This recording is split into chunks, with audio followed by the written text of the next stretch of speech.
Le premier webinaire, puisque aujourd'hui c'est le troisième sur le sujet, le premier webinaire qui vous avait été, qui avait été présenté par Adrien était orienté sur les équipements et les enjeux d'aménagement pour les rendre résilients aux températures urbaines, hein. C'était notamment autour de l'exemple des cours Oasis.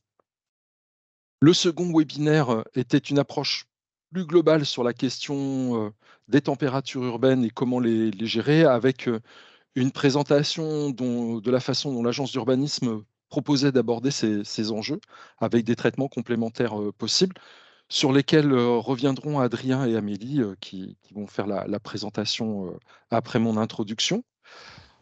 Enfin, le troisième webinaire, donc ce jour, est une présentation de l'application que l'agence a mis en ligne juste à la fin de l'année 2022. C'est une présentation qui va être enregistrée, hein, comme d'habitude, donc avec vos questions et les éléments de réponse que nous pourrons y apporter. Cet enregistrement sera disponible sur le site de l'agence d'urbanisme, et ce qu'on compte faire également, c'est une extraction de la présentation pour en faire un tutoriel, donc qui va augurer très certainement d'un nouveau format de communication de l'agence pour faciliter l'utilisation et l'accessibilité des outils. Voilà, sans plus attendre, je vous souhaite un très bon webinaire et je cède la parole à Amélie Dozia. Bonne matinée à tous. Bonjour à tous, vous m'entendez bien? Normalement, j'ai remis le son, donc c'est bon, merci. Oui. Alors, je vais vous partager l'écran. On va faire une petite présentation interactive en direct sur la page du portail carte de l'agence. Hop.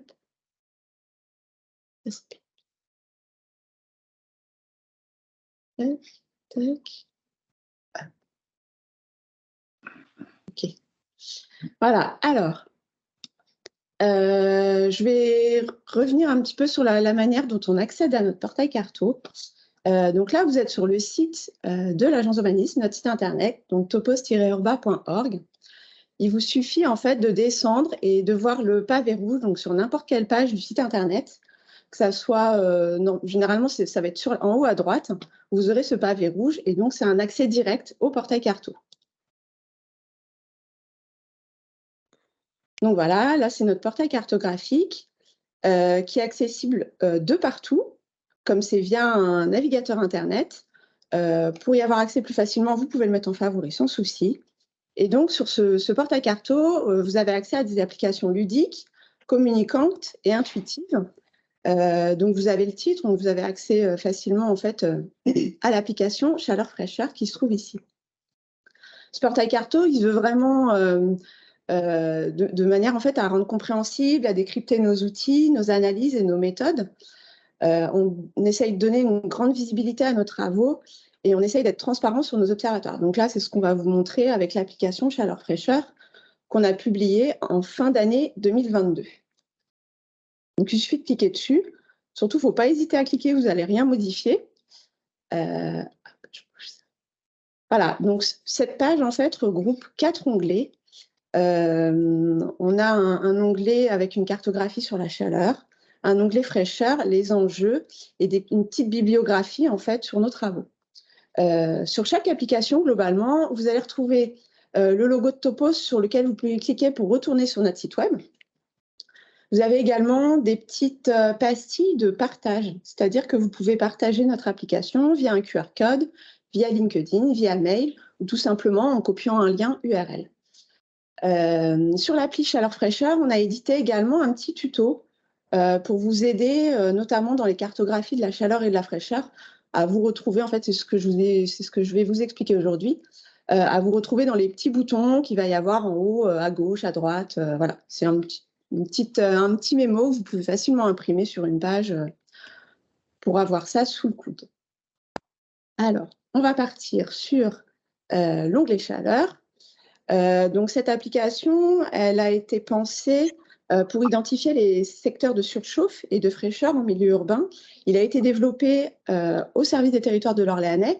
Donc c'est notre territoire d'étude, c'est une échelle de 126 communes, soit les 7 EPCI, Orléans Métropole compris. Il y avait une petite préconisation importante aussi que je voulais vous dire. Globalement, les applications du portail Carto, il vaut mieux les utiliser avec le navigateur Edge, puisque sinon on a des petits soucis en termes d'affichage. Et il faut aussi désactiver la traduction automatique des pages, parce que vous pouvez vous retrouver avec un peu de chinois à la place du français. Donc, c'est pas super. Donc, c'est parti, on passe sur la chaleur. Donc, c'est une cartographie où vous allez retrouver 3 couches d'informations géographiques et un fond de plan. Les 3 couches d'informations géographiques ont été développées par Topos. On a des données de température qui sont issues d'exploitation d'images satellites Landsat 8. On a des données d'imperméabilisation qui ont été construites à partir de photos aériennes IRC en infrarouge. Et on a les équipements qui sont issus de la base permanente des équipements de l'INSEE. Donc globalement, que ce soit la carte de la chaleur ou la carte de la fraîcheur, vous allez vous retrouver déjà en haut à gauche avec des petits boutons de zoom. Donc classique, c'est une carte interactive. Vous pouvez zoomer en avant, soit via ces boutons, soit via le scroll de votre souris. Vous pouvez bouger avec la petite main en cliquant, il n'y a pas de souci pour zoomer. Le zoom moins pareil. Et quand vous êtes perdu quelque part, si vous voulez revenir au zoom global, il faut faire la petite maison. Voilà, c'est la vue cartographique générale. Sur les onglets comme ça de navigation, vous avez également la possibilité de taper une adresse, de faire une petite recherche, alors soit à la commune, soit au nom de rue, soit une adresse précise avec la petite loupe. On va taper un exemple. Si on tape juste une avenue, une France, 45-50, ça vous fait des propositions. Hop, et ça vous zoome en fait directement à l'endroit voulu. En termes de petits boutons, donc comme je l'ai dit, on a plusieurs couches créées par Topos.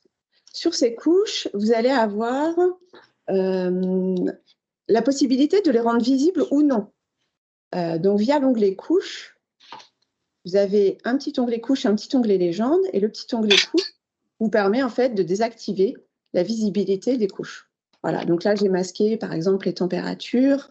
Je peux masquer la couche d'imperméabilisation et il vous reste les couches d'enjeu. Je vais revenir sur les couches, leur signification. Là, c'est simplement voilà, à l'utilisation, vous pouvez cocher, décocher la visibilité des couches d'information géographique. Vous avez le petit onglet légende également qui vous renseigne en fait sur la disponibilité des couches et leur signification dans la carte.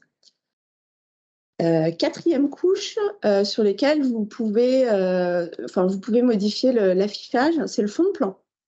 Donc là, vous avez le petit bouton fond de carte. Et quand vous cliquez dessus, nous, on a fait le choix d'avoir un affichage assez foncé pour faire vraiment ressortir la couche d'imperméabilisation et la couche des températures. Mais vous pouvez tout à fait, si vous êtes plus à l'aise avec une orthophoto, voilà, mettre une couche d'image aérienne, il n'y a pas de souci. En dessous, vous avez également une couche type OpenStreetMap avec les noms de rues ou quelque chose de plus hybride. Voilà, donc ça, c'est à votre choix, il n'y a pas de souci, vous ne modifiez rien du tout, c'est que de l'affichage. Je vais revenir sur les couches de données. Je vais revenir sur mon petit exemple là en même temps, avenue Mendes France à Saint-Jean-de-la-Rebelle. Donc dans les couches, vous avez les trois informations géographiques. Donc vous avez les températures ressenties au sol au mois d'août 2016. On a choisi le mois d'août 2016 parce que ça a été un mois très très chaud, un mois caniculaire. Et donc là, on fait ressortir les températures inférieures à 29 degrés.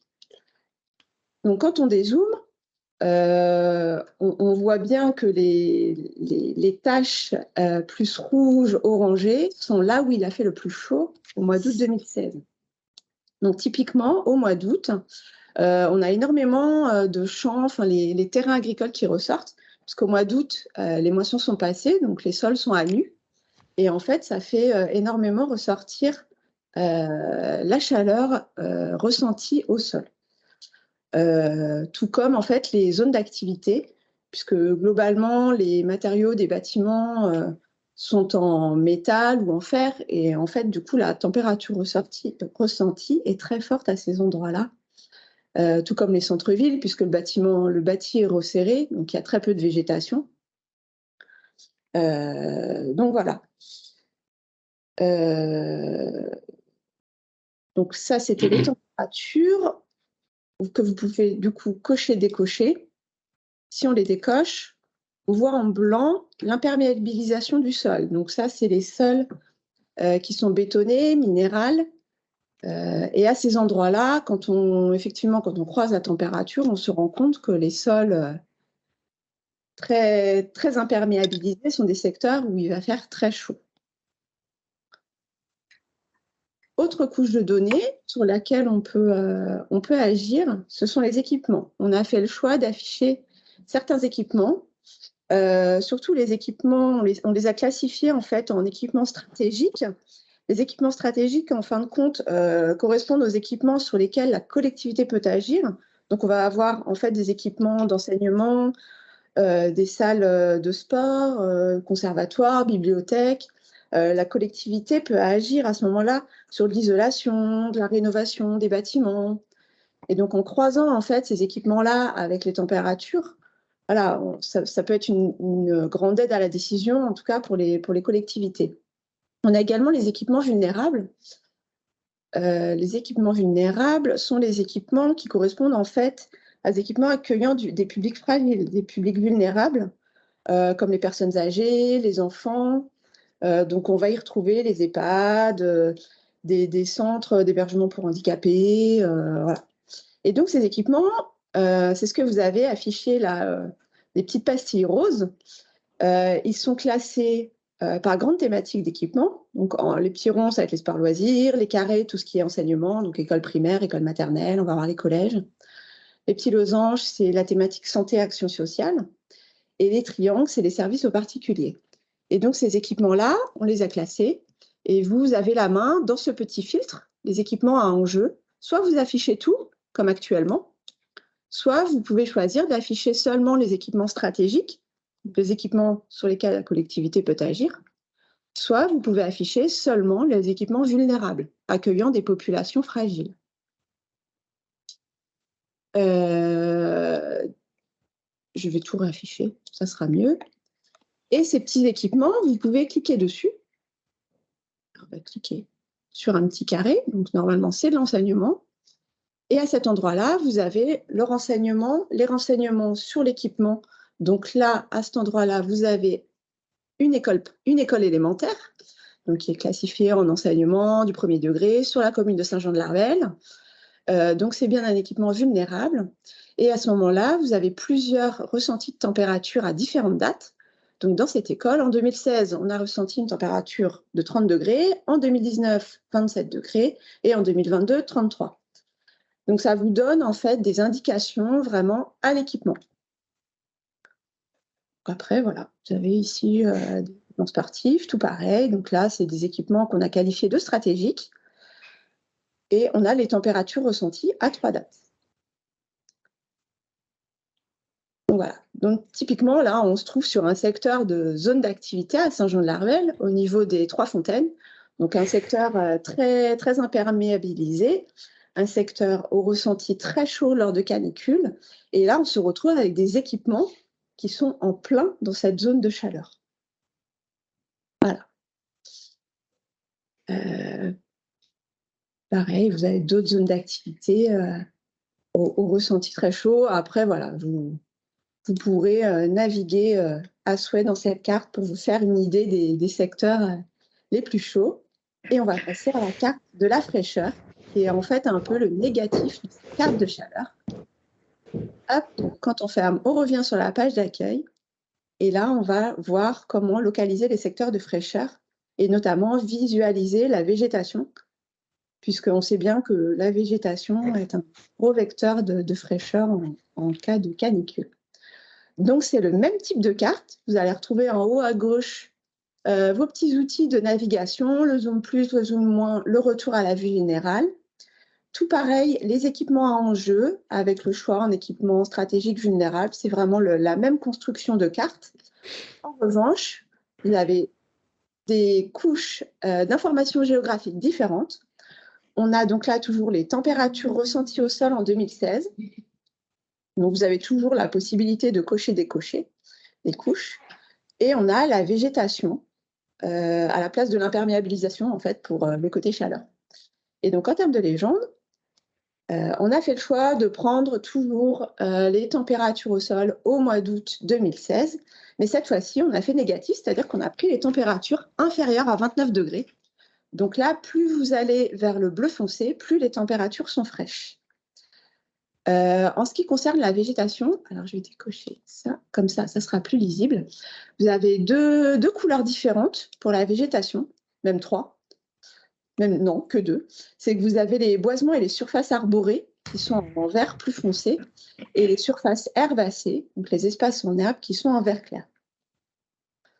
Donc, si on croise les deux couches, on va plutôt les rendre visibles. On s'aperçoit que la fraîcheur se retrouve vraiment là où est la végétation. Et on a aussi la Loire qui joue son rôle, évidemment, de centre de fraîcheur, puisque c'est là quand même qu'il y a les températures les plus foncées.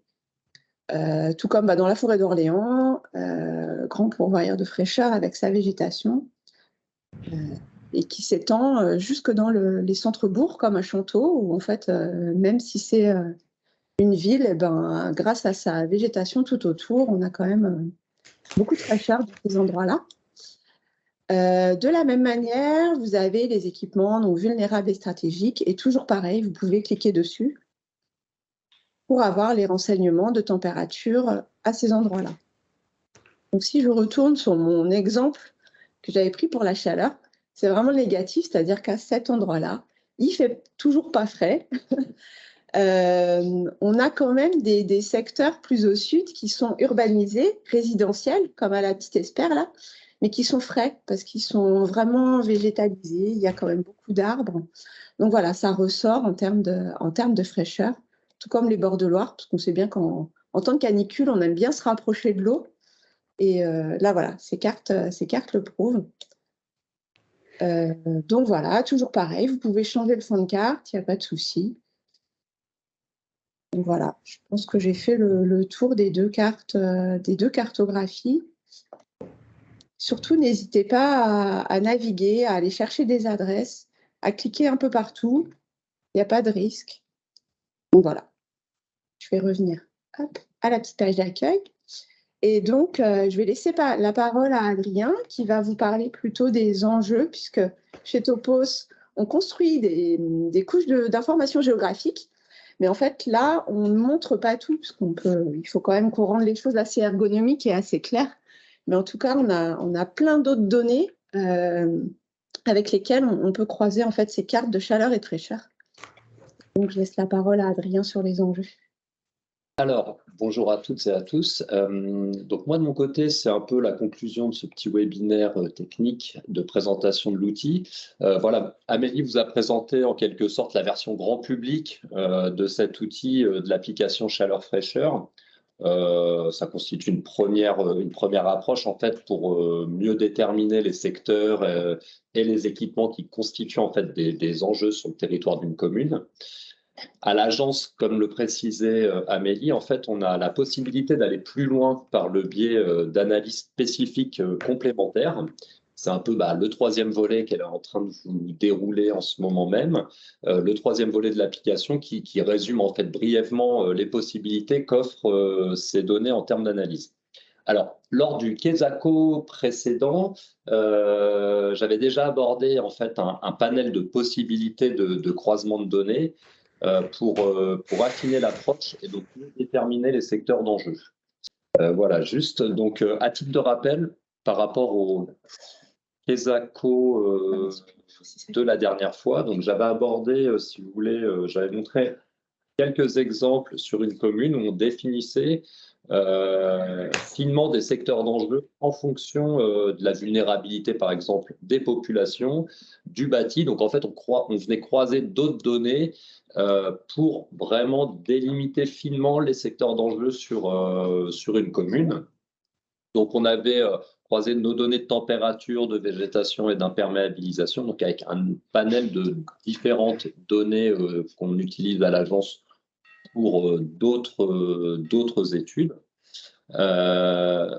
On était même allé jusqu'à la prise en compte des trames vertes et bleues en fait sur un territoire lors de réflexions, par exemple sur la désimperméabilisation ou la végétalisation de certains secteurs.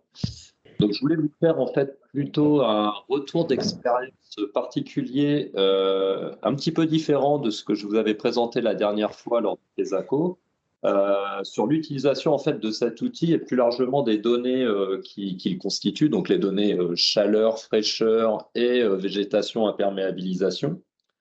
Donc, si vous voulez, à l'agence, en ce moment, on travaille actuellement sur un PLUI, sur le diagnostic d'un PLUI HD. De la communauté de communes des Terres du Val-de-Loire. Et dans ce cadre-là, en fait, on a comme mission on doit définir, si vous voulez, et proposer aux élus des secteurs stratégiques dans lesquels il est possible de mener un projet d'aménagement en densification du tissu urbain. Pour prendre en compte, en fait, dans le choix de ces secteurs, des critères, on a choisi d'étudier aussi bien de façon qualitative que quantitative les secteurs qu'on a définis avec ma collègue. Et donc, on a basé notre analyse, on a construit, si vous voulez, une grille de lecture. C'est le petit tableau que vous voyez sur cette diapositive. Grille de lecture qui va nous permettre, en fait, de mieux définir, de mieux caractériser les secteurs de potentielle densification au sein des différents tissus urbains de cette communauté de communes. Et donc, dans ce tableau d'analyse, on a effectivement on a pris en compte les températures ressenties au sol lors de l'analyse, le pourcentage de végétalisation, le pourcentage d'imperméabilisation, etc. Et donc, on a constaté certains soucis, j'ai envie de dire. On a en quelque sorte un peu un dilemme entre des secteurs de densification intéressants, parce que très bien placé. Là, vous avez donc deux secteurs en exemple. Donc, ces deux secteurs que vous voyez entourés en rouge sur les cartographies, effectivement, ils sont très bien placés, ils sont proches, ils sont stratégiques puisqu'ils sont proches du centre-ville, ils sont proches des équipements, des commerces, ils offrent une place suffisamment importante pour mener une opération d'ensemble. Ils ont une bonne accessibilité et il y a l'ensemble des réseaux qui passent à proximité immédiate de ces secteurs. Si tu peux passer la dia. Mais en fait, lorsqu'on va croiser, si vous voulez, l'ensemble, enfin ces deux secteurs avec nos cartes de température, on se rend compte que ils ont une autre fonction au sein du tissu urbain, ce sont des îlots de fraîcheur. Donc, on a réfléchi un peu avec les élus qu'on a pu rencontrer. On leur a montré qu'effectivement, même si ces secteurs étaient stratégiquement bien placés et qu'ils pouvaient accueillir une opération d'ensemble, ils avaient quand même une autre fonction au sein du tissu. Et donc, toute la question était de savoir s'il fallait ou pas urbaniser ces zones qui permettent d'éviter de s'étendre sur les milieux agricoles aux alentours. Donc, on a mis en place un petit peu toute une approche éviter, réduire, compenser avec les élus pour aborder ce potentiel un peu particulier qui est représenté par un îlot de fraîcheur. On a essayé de mettre en pratique l'outil chaleur-fraîcheur et donc ces deux secteurs, si vous voulez, les élus ont décidé plutôt de partir sur une réduction des impacts, c'est-à-dire que sur ces deux secteurs, ils avaient un endroit où ils allaient urbaniser la zone, mais tout en conservant, si vous voulez, par exemple dans l'exemple de gauche, ils vont conserver l'ensemble des espaces boisés, renforcer l'espace boisé parce qu'ils replantent aussi toute une allée d'arbres et la petite mare qui était présente aussi sur ce secteur va être conservée. Donc en fait, là, le but était d'éviter plutôt d'urbaniser la totalité du secteur. Donc on est plutôt dans une action de réduction d'impact. Et de la même façon, l'autre secteur à droite, vous avez ce cœur d'îlot, finalement, ne va pas être entièrement urbanisé. Seulement une petite partie le sera. Donc, c'est juste un bout de prairie qui va être urbanisé. Tous les boisements vont être conservés. Des cheminements d'eau vont être aussi renforcés. Et donc, voilà, on est sur un choix stratégique de la part des élus pour éviter quand même de mettre à mal tout l'ensemble des boisements de ces secteurs et donc de créer en fait une imperméabilisation trop importante et arriver finalement à des secteurs qui vont surchauffer en cas de canicule.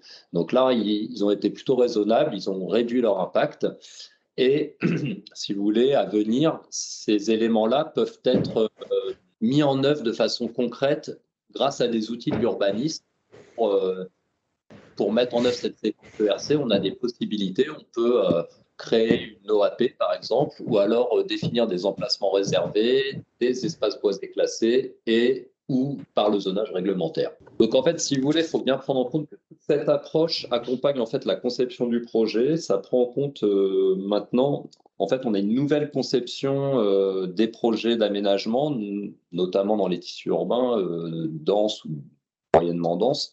C'est la prise en compte en fait du vivant et plutôt s'orienter vers des solutions d'adaptation fondées sur la nature pour améliorer l'aménagement et donc faire en sorte que une fois l'aménagement produit, que les aménités autour puissent permettre notamment d'éviter des secteurs de surchauffe, d'avoir trop à imperméabiliser, etc. Donc on est vraiment dans la prise en compte actuellement du vivant dans l'aménagement. C'est une nouvelle logique un peu qui arrive au fur et à mesure sur les différents territoires. Et dans ce cadre-là, les données que vous avez présentées, Amélie, sont absolument indispensables pour aider les élus à la décision. Moi, je vais revenir juste sur l'application, juste pour vous montrer le 4e onglet. Donc, le 3e, du coup, c'est les enjeux sur lesquels Topos peut travailler, comme vous expliquez bien, à travers l'exemple.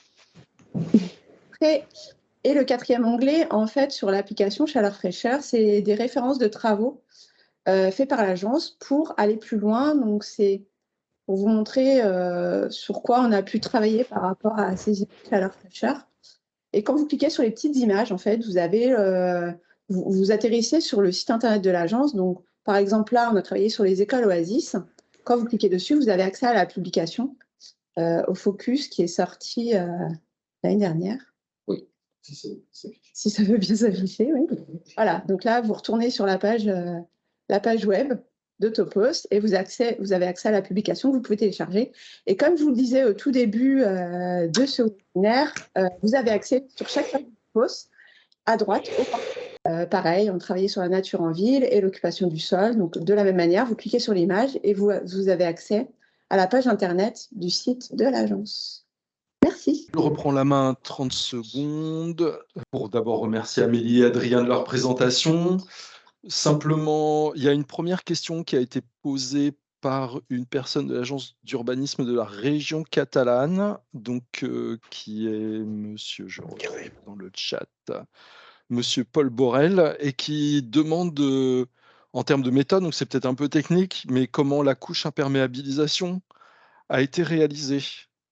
Adrien? Que ce soit la couche d'imperméabilisation ou la couche de végétation, on a travaillé sur des orthophotos en infrarouge couleur parce que l'avantage, c'est que ces orthophotos permettent de faire ressortir l'activité chlorophyllienne. Donc, c'est beaucoup plus simple de traiter ces images-là que des images en vraie couleur, des photos en vraie couleur. Donc, ces photographies aériennes, en fait, à partir de là, on crée un échantillonnage de chaque élément. En fait, on fait une classification des éléments présents au sol pour extraire, en fait, la végétation. Donc, on fait un échantillonnage et ensuite, on demande à la machine, on apprend à la machine à reconnaître tous les pixels d'une image et à les classer en fonction de l'échantillon qu'on lui aura proposé. Ce sont des méthodes de machine learning, en fait. On fait ça sous un système d'information géographique qui est équipé de boîtes à outils spécifiques. Et grâce à ça, on fait une classification en SVM, pour être très précis.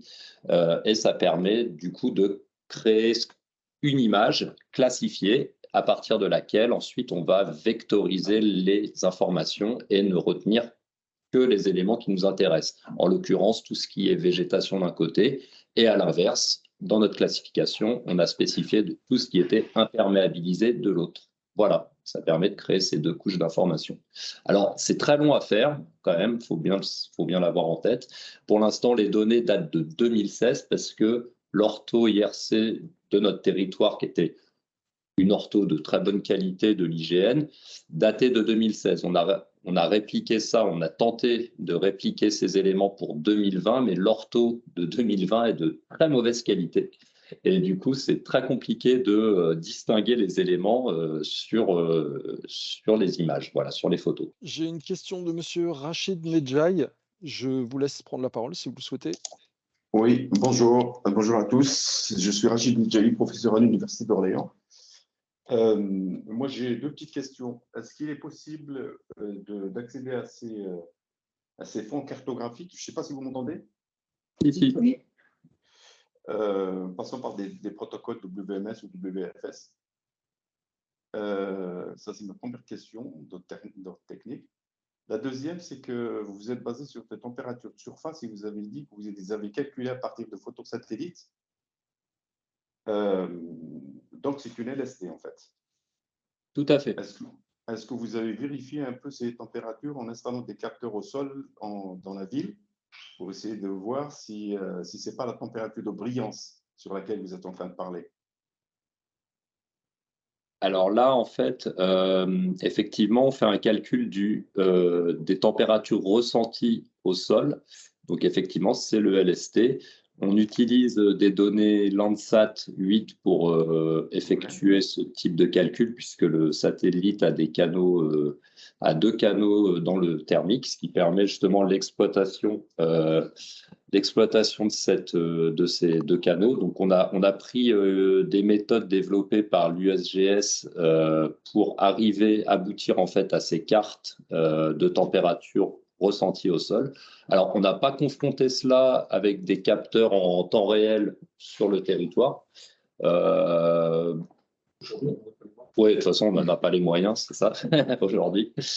Simplement, voilà, cette méthode-là, si vous voulez, elle est quand même répliquée dans énormément d'agences d'urbanisme.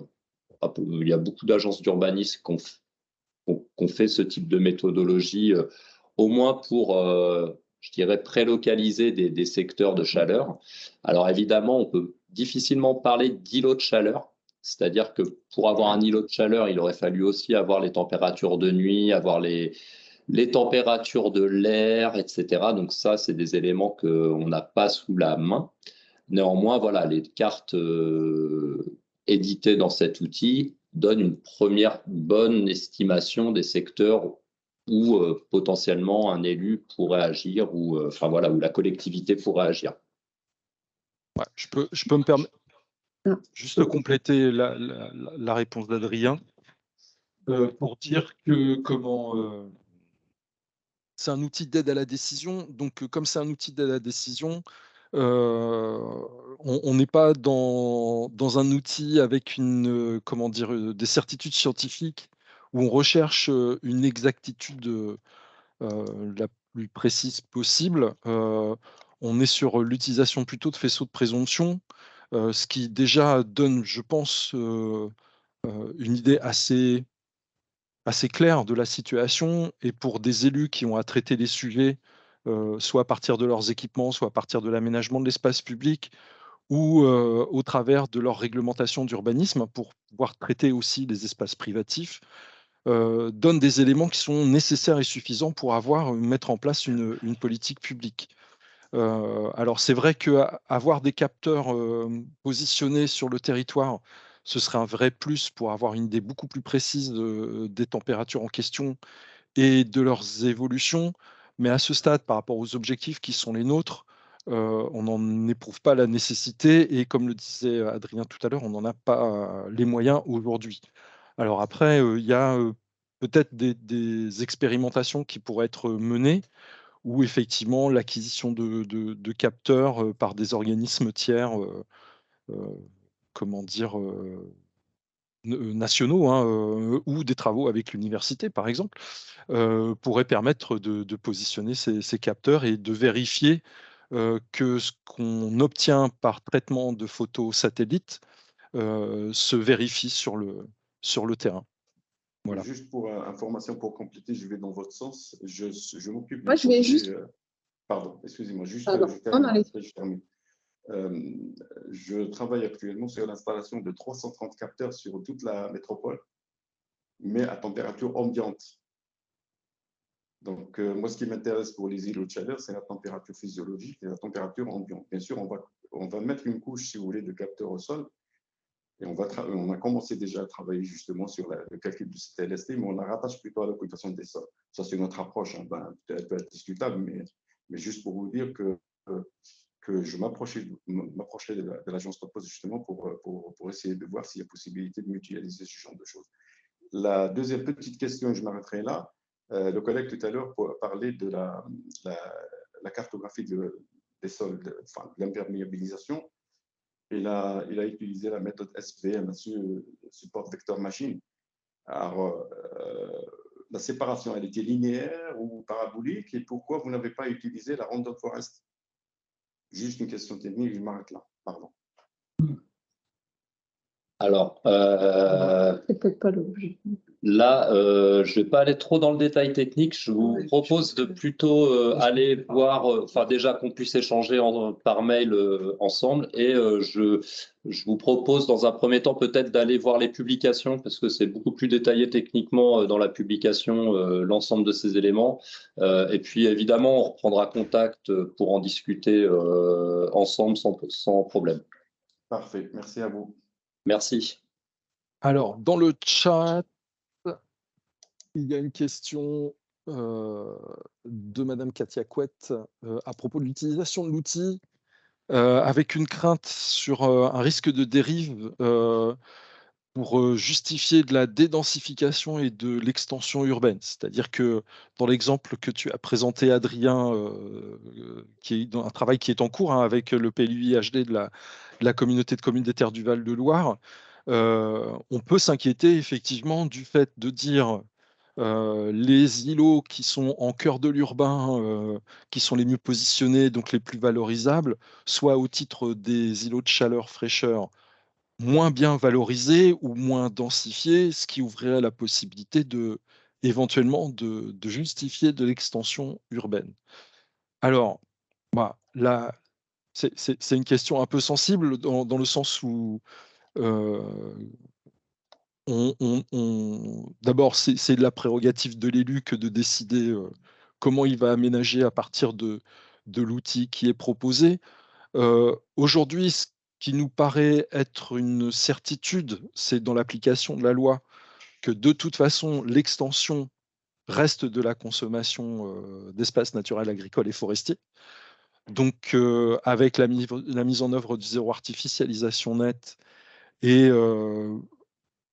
sur les 10 prochaines années, au moins sur le calcul de la consommation d'espace, la logique voudrait que de toute façon, on n'aille pas on aille nettement moins vers une consommation d'espaces naturels, agricoles et forestiers, puisque je vous rappelle que l'objectif est de diviser par deux cette consommation. Je ne sais pas si c'est un risque. La problématique est une problématique d'équilibre. En tout état de cause, on est dans une situation particulière où on doit trouver un sens au projet et une façon d'aménager le territoire qui soit dans une recherche d'équilibre entre justement cette densification. Alors la densification, ça ne veut pas dire, comme l'a démontré Adrien, hein, la consommation ou l'utilisation d'un îlot à l'intérieur de l'urbain dans sa totalité. Le principe de densité, c'est peut-être de réfléchir à des formes urbaines plus compactes qui feront que de toute façon, on consommera moins les espaces naturels ou les espaces de fraîcheur à l'intérieur de l'urbain. Et du coup, on sera effectivement moins tenté d'aller consommer les espaces extérieurs, donc d'aller consommer plutôt de l'espace agricole en extension. Voilà, c'est une demi-réponse, j'en suis un petit peu désolé, hein, Ça reste un sujet qui aujourd'hui n'est absolument pas épuisé et à mon avis, encore une fois, avec la mise en œuvre du zéro artificialisation nette qui va encore prendre un certain temps avant d'être solutionné, on va dire. Donc, en tout cas, l'agence, c'est bien clair que dans les débats, on a bien ces enjeux-là en tête.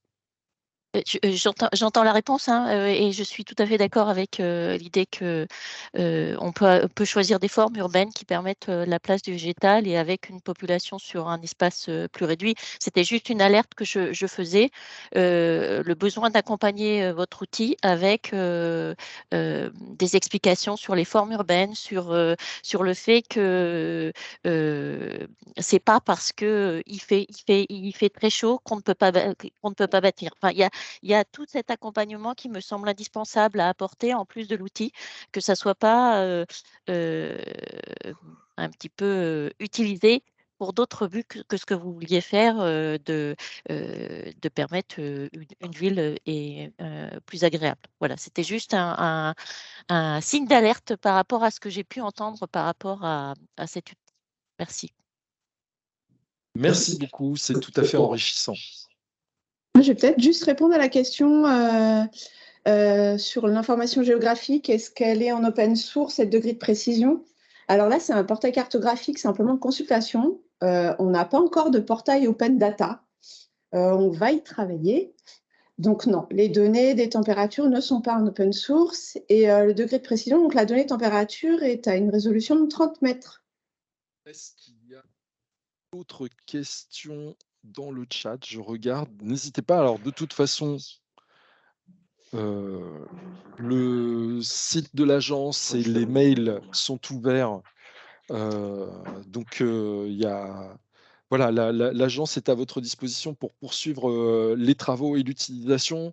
Nous-mêmes allons continuer de développer l'outil parce que, au travers de la présentation que vous ont fait Adrien et Amélie, on a des éléments à poursuivre et rentrer peut-être dans une recherche d'automatisation de traitement, de croisement avec des données sociales, avec des données sociodémographiques, avec d'autres données sur la nature des sols. On est très intéressé pour poursuivre la question de la désimperméabilisation et donc répondre aussi à ces enjeux de solutions pour gérer les îlots de chaleur et retrouver des îlots de fraîcheur sur les territoires.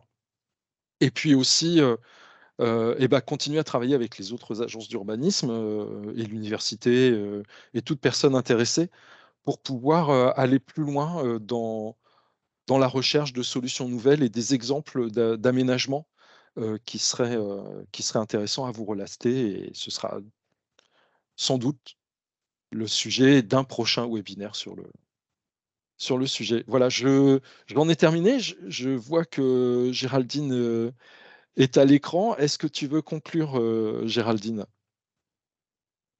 Oui, bonjour, je vous ai rattrapé en cours de route.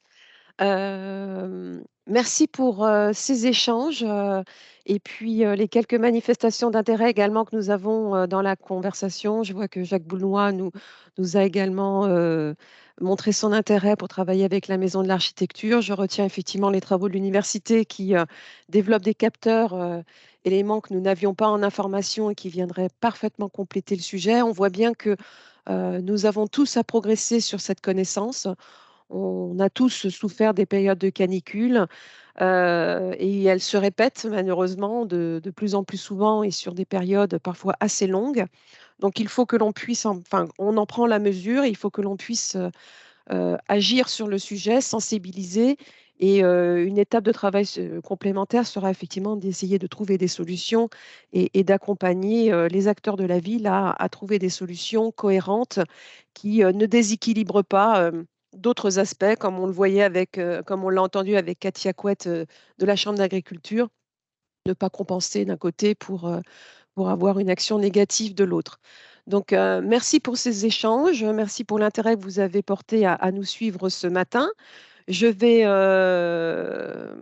vous faire part d'une information complémentaire, c'est que les Quesaco continuent. Nous avions... excusez-moi, ça n'a pas marché. Je voulais partager l'écran. Je voulais partager avec vous le programme du prochain Quesaco qui aura lieu le jeudi 13 avril de 8h30 à 9h30. Il portera sur les chiffres clés de la mobilité dans les territoires de l'Orléanais. Les données de mobilité sont des données assez rares, coûteuses, et nous faisons le point sur ce qui est aujourd'hui disponible. Nous avons développé des outils que l'on souhaiterait vous proposer et nous aurons des intervenants pour parler de sujets bien particuliers qui sont par exemple le covoiturage qui nous apporte des informations sur des nouvelles formes de déplacement et leur évolution. Et on invitera également Julien Olivier de l'Observatoire régional des transports, l'ORT, qui est un centre de données important et d'échange sur la mobilité. Voilà, donc je vous donne rendez-vous au prochain Quesaco le 13 avril. Pour vous rappeler également que les précédents Quesaco de l'an dernier, nous avons fait 9 interventions de ce type l'année dernière, sont tous disponibles sur le site internet de l'agence, les supports de présentation ainsi que les webinaires YouTube vidéo qui sont disponibles. Voilà. Vous étiez une quarantaine ce matin à nous suivre. C'est un rythme que nous avons maintenant à peu près instauré. Donc, je vous remercie tous et puis à de prochains échanges en webinaire ou dans nos ateliers de travail. Voilà. S'il n'y a pas d'autres questions, on va vous libérer pour votre journée. Merci à vous. Merci. Merci beaucoup. Merci. Merci. Merci. Bonne journée. Merci. Merci, bonne journée. Merci.